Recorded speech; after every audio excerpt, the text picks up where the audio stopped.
আচ্ছা, কখনো ভেবে দেখেছেন টেকনিক্যাল ফিল্ডে কেরিয়ারের শুরুটা কিন্তু প্রায় সবার জন্যই একরকম, কিন্তু একদম চূড়ায় পৌঁছানোর রাস্তাটা ওটা কিন্তু একেবারেই ভিন্ন। যে স্কিল দিয়ে প্রথম চাকরিটা হয় সেই একই স্কিল দিয়ে কি সর্বোচ্চ স্যালারিতে পৌঁছানো সম্ভব? আজকের এই আলোচনায় আমরা ঠিক এই জার্নিটার রহস্যটাই খুঁজে বের করার চেষ্টা করব। যে কোনো বড় জার্নির শুরুতেই কিন্তু একটা খুব কমন কিন্তু খুব জরুরি প্রশ্ন মাথায় আসে, তাই না? আমি শুরুটা করব কিভাবে? টেকনিক্যাল ক্যারিয়ারের ক্ষেত্রেও কিন্তু ব্যাপারটা ঠিক এমনই। দেখুন, এই প্রশ্নটা কিন্তু শুধু ফ্রেশারদের জন্য না। সত্যি বলতে এটাই আমাদের আজকের পুরো আলোচনার কেন্দ্রবিন্দু।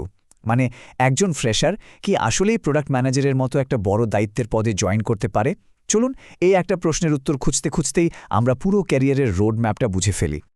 তো ক্যারিয়ারের একদম শুরুতে যখন হাতে কোনো এক্সপিরিয়েন্স নেই, মানে প্রায় শূন্য, তখন কোন জিনিসটা সবচেয়ে বেশি দামি? উত্তরটা খুব সিম্পল, হার্ড স্কিলস, মানে নির্দিষ্ট কিছু দক্ষতা। হার্ড স্কিলস বলতে আমরা ঠিক কি বুঝি? এগুলো হলো সেই সব স্কিল যা শেখা যায়, মাপা যায় আর প্রমাণও করা যায়। যেমন ধরুন ইউনিভার্সিটির ডিগ্রি বা কোনো টেকনিক্যাল কোর্স। এগুলোই কিন্তু কেরিয়ারের একদম ফাউন্ডেশন, মানে ভিত্তিটা তৈরি করে দেয়। সোজা কথায় বলতে গেলে এই হার্ড স্কিলগুলোই হলো চাকরির বাজারে ঢোকার টিকিট। মানে এই টিকিটটা না থাকলে ইন্টারভিউয়ের কল পাওয়াই মুশকিল। কিন্তু আসল প্রশ্নটা হলো, শুধু এই এন্ট্রি টিকিটটা দিয়েই কি একদম শীর্ষে পৌঁছানো যাবে? উত্তরটা কিন্তু না। চলুন একটা রিয়েল লাইফ এক্সাম্পল দেখি। সিঙ্গাপুরের ডেটা যদি আমরা দেখি, তাহলে দেখা যায় একজন প্রজেক্ট ম্যানেজারের যার এক্সপিরিয়েন্স ৩ বছরের কম, তার অ্যাভারেজ স্যালারি প্রায় $৪৭,৬৫৭। এটা কিন্তু একটা দারুণ স্টার্ট, তাই না? আর এই পর্যন্ত পৌঁছানোর মূল চাবিকাঠিটা কি? ওই যে শক্তিশালী হার্ড স্কিলস।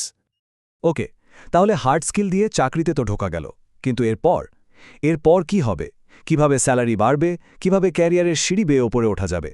ঠিক এখানেই চলে আসে এক্সপিরিয়েন্স আর সার্টিফিকেশনের মতো ব্যাপারগুলো। শুধু এই সংখ্যাটার দিকে একবার তাকান, 20%। ভাবা যায়? শুধুমাত্র একটা সার্টিফিকেশন, যেমন ধরুন পিএমপি, স্যালারি অ্যাভারেজে 20% বাড়িয়ে দিতে পারে। এটা কিন্তু একটা বিশাল জাম্প। জাস্ট একটা কোর্স বা পরীক্ষা আয়ের ওপর এতটা ইম্প্যাক্ট ফেলছে। আর এই ব্যাপারটা কিন্তু শুধু একটা দেশে সীমাবদ্ধ না, এটা একটা গ্লোবাল ট্রেন্ড। এই স্লাইডটা দেখুন, সাউথ আফ্রিকায় পিএমপি সার্টিফাইডদের বেতন বাড়ছে 47% পর্যন্ত। অবিশ্বাস্য। ব্রাজিল, মেক্সিকো, এমনকি আমাদের পাশের দেশ ভারতেও এই গ্রোথ রেটটা অবিশ্বাস্য রকম বেশি। এটা থেকে পরিষ্কার বোঝা যায় যে একটা রাইট সার্টিফিকেশন ক্যারিয়ারের গতিকে ঠিক কতটা বাড়িয়ে দিতে পারে। তাহলে মূল কথাটা কি দাঁড়ালো? দেখুন, সার্টিফিকেশন অবশ্যই খুব জরুরি, কিন্তু সেটার সাথে যখন বছরের পর বছর ধরে জমানো এক্সপিরিয়েন্স যোগ হয়, তখন স্যালারি গ্রোথের গ্রাফটা সত্যি সত্যি রকেটের মতো ওপরের দিকে উঠতে শুরু করে। এক্সপিরিয়েন্সের আসল পাওয়ারটা ঠিক কোথায় সেটা বুঝতে চান? তাহলে এই স্লাইডটা দেখতেই হবে। সিঙ্গাপুরে একজন নতুন প্রজেক্ট ম্যানেজারের স্যালারি থেকে শুরু করে ২০ বছরের বেশি অভিজ্ঞ একজনের স্যালারি কত বাড়তে পারে আন্দাজ করুন তো? ১৭৭%। এটা শুধু একটা ইনক্রিমেন্ট না, এটা একটা কমপ্লিট ট্রান্সফরমেশন।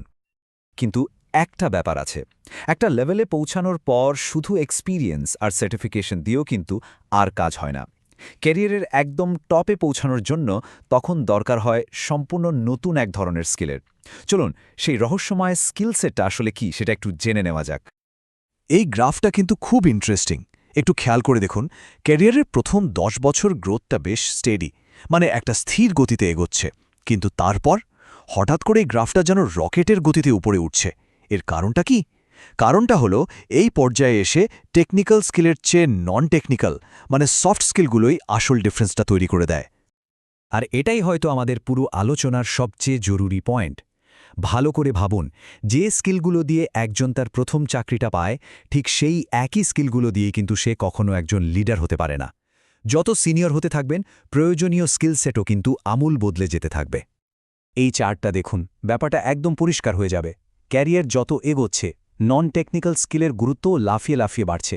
আর ক্যারিয়ারের একদম অ্যাডভান্সড স্টেজে গিয়ে তো এটাই সবকিছু হয়ে দাঁড়ায়।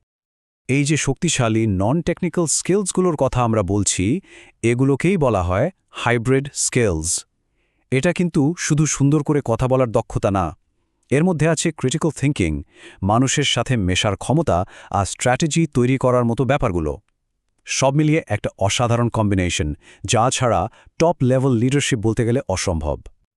তো যখন কোনো কোম্পানি একজন অভিজ্ঞ লিডারকে হায়ার করতে চায়, তারা আসলে কি খোঁজে? তারা মূলত এই 6টা হাইব্রিড স্কিলই খোঁজে। Leadership, management, strategic planning. এই স্কিলগুলোই কিন্তু একজন সাধারণ ম্যানেজার আর একজন অসাধারণ লিডারের মধ্যে আসল পার্থক্যটা গড়ে দেয়। তাহলে আমরা হার্ড স্কিল, এক্সপিরিয়েন্স আর হাইব্রিড স্কিল এই 3কে ব্যাপার নিয়ে কথা বললাম। এখন প্রশ্ন হলো, এই সবগুলো মিলিয়ে সফলতার কমপ্লিট টুলকিটটা দেখতে কেমন হয়? চলুন এবার সবগুলোকে একসাথে মিলিয়ে দেখা যাক। এই স্লাইডের তুলনাটা একবার দেখুন। একদিকে হলো আর্লি ক্যারিয়ার, যেখানে ফোকাসটা থাকে হার্ড স্কিলের ওপর, টেকনিক্যাল কাজ করে নিজেকে প্রমাণ করার ওপর। আর অন্যদিকে হলো অ্যাডভান্সড ক্যারিয়ার, যেখানে আসল খেলাটা হলো হাইব্রিড স্কিল, স্ট্র্যাটেজি আর লিডারশিপের। দুটো কিন্তু বলতে গেলে একদম দুটো আলাদা দুনিয়া। শেষ পর্যন্ত এত স্কিল ডেভেলপ করার আসল উদ্দেশ্যটা কি? এই কোটেশনটা ঠিক সেই কথাই বলছে। প্রথমত, নিজের ভেতরের পুরো পোটেনশিয়ালটাকে কাজে লাগানো। আর দ্বিতীয়ত, যে প্রতিষ্ঠানে কাজ করছেন তার লক্ষ্য অর্জনের সাহায্য করা। এটা কিন্তু একটা পারফেক্ট উইন উইন সিচুয়েশন, তাই না? তাহলে আমাদের পুরো আলোচনার পর শেষ একটা প্রশ্ন রেখে যেতে চাই। কেউ কি শুধু তার বর্তমান চাকরির জন্য স্কিল ডেভেলপ করবে, নাকি যে চাকরিটা ভবিষ্যতে করতে চায় সেটার জন্য নিজেকে তৈরি করবে? এই প্রশ্নের উত্তরের মধ্যেই কিন্তু লুকিয়ে আছে কেরিয়ারের আসল স্ট্র্যাটেজি। ভাবার মতো একটা প্রশ্ন, তাই না?